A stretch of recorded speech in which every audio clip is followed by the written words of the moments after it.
ನಮಸ್ಕಾರ ಎಲ್ಲರಿಗೂ. ಇವತ್ತು ನಾನು ಬಂದಿರೋದು ಉಡುಪಿ ಜಿಲ್ಲೆಯ ಕುಂದಾಪುರ ತಾಲೂಕಿನ ಕಾರ್ವಿ ಜನಾಂಗದವರ ಗ್ರಾಮ ದೇವತೆಯಾದ ಶ್ರೀ ಮಹಾಂಕಾಳಿ ಅಮ್ಮನವರ ಸನ್ನಿಧಾನಕ್ಕೆ. ಹಳೆಯ ಕಾಲದಲ್ಲಿ ಕುಂದಾಪುರದ ಭಾಗದ ಮೀನುಗಾರರು ಮತ್ತು ಕಾರ್ವಿ ಜನಾಂಗದವರು ಗಂಗೊಳ್ಳಿಯ ಶ್ರೀ ಮಹಾಂಕಾಳಿ ದೇವಸ್ಥಾನವನ್ನೇ ತಮ್ಮ ಮೂಲ ಶಕ್ತಿ ದೇವತೆ ಎಂದು ನಂಬಿದ್ದರು. ಆ ಕಾಲದಲ್ಲಿ ಗಂಗೊಳ್ಳಿಗೆ ಹೋಗಬೇಕೆಂದರೆ ಪಂಚಗಂಗಾವಳಿ ನದಿಯನ್ನು ದೋಣಿಯ ಮೂಲಕ ದಾಟಬೇಕಿತ್ತು. ಮಳೆಗಾಲದಲ್ಲಿ ಅಥವಾ ತುರ್ತು ಸಂದರ್ಭದಲ್ಲಿ ಗಂಗೊಳ್ಳಿಗೆ ಹೋಗಿ ದೇವಿಯ ದರ್ಶನ ಮಾಡುವುದು ಕುಂದಾಪುರದ ಜನರಿಗೆ ತುಂಬಾ ಕಷ್ಟವಾಗುತ್ತಿತ್ತು. ಭಕ್ತರು ಗಂಗೊಳ್ಳಿ ದೇವಸ್ಥಾನಕ್ಕೆ ಹೋಗಲು ಸಾಧ್ಯವಾಗದಿದ್ದಾಗ ಅಥವಾ ದೇವಿಯನ್ನು ತಮ್ಮೂರಿಗೆ ತರಬೇಕೆಂದು ಬಯಸಿದಾಗ ಗಂಗೊಳ್ಳಿ ದೇವಸ್ಥಾನದಲ್ಲಿ ವಿಶೇಷ ಪೂಜೆ ಸಲ್ಲಿಸಿ ದೇವಿಯ ಸಾನ್ನಿಧ್ಯವಿರುವ ಒಂದು ಪ್ರಸಾದ ರೂಪದ ತೆಂಗಿನಕಾಯಿಯನ್ನು ಕುಂದಾಪುರದ ಕಾರ್ವಿಕೇರಿಗೆ ತಂದು ಪ್ರತಿಷ್ಠಾಪಿಸಿ ಅಲ್ಲಿಯೇ ದೇವಿಯ ಆರಾಧನೆ ಆರಂಭಿಸಿದರು.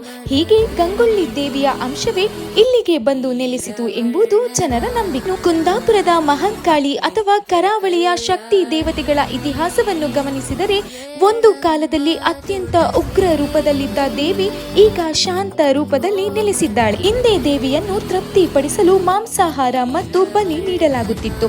ಆದರೆ ಸಮಾಜ ಸುಧಾರಣೆಯಾದಂತೆ ಮತ್ತು ದೇವಸ್ಥಾನಗಳಲ್ಲಿ ಸಾತ್ವಿಕ ಪೂಜೆ ಆರಂಭವಾದ ಮೇಲೆ ದೇವಿಯ ಆವೇಶ ಕಡಿಮೆಯಾಗಿ ಅವಳು ಶಾಂತಮಯಿಯಾದಳು ಎಂದು ಹಿರಿಯರು ಹೇಳುತ್ತಾರೆ. ಈಗಿನ ಭಕ್ತರು ದೇವಿಯನ್ನು ಕೇವಲ ರಕ್ಷಕಿಯನ್ನಾಗಿ ನೋಡದೆ ತಮ್ಮ ಕಷ್ಟಗಳನ್ನು ಹೇಳುವ ತಾಯಿಯಾಗಿ ಕಾಣುತ್ತಾಳೆ.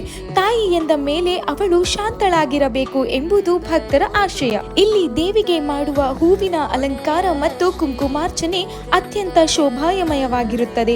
ನವರಾತ್ರಿಯ ಸಮಯದಲ್ಲಿ ದೇವಿಯು 10 ಹಲವು ರೂಪಗಳಲ್ಲಿ ದರ್ಶನವನ್ನು ನೀಡುತ್ತಾಳೆ. ಕಡಲನ್ನೇ ನಂಬಿ ಬದುಕುತ್ತಿದ್ದವರಿಗೆ ಈ ದೇವಿಯು ರಕ್ಷಣೆಯನ್ನು ನೀಡುತ್ತಾರೆ ಎಂಬುದು ಜನರ ನಂಬಿಕೆ. ಮುಂದಿನ ವಿಡಿಯೋದಲ್ಲಿ ಸಿಗೋಣ.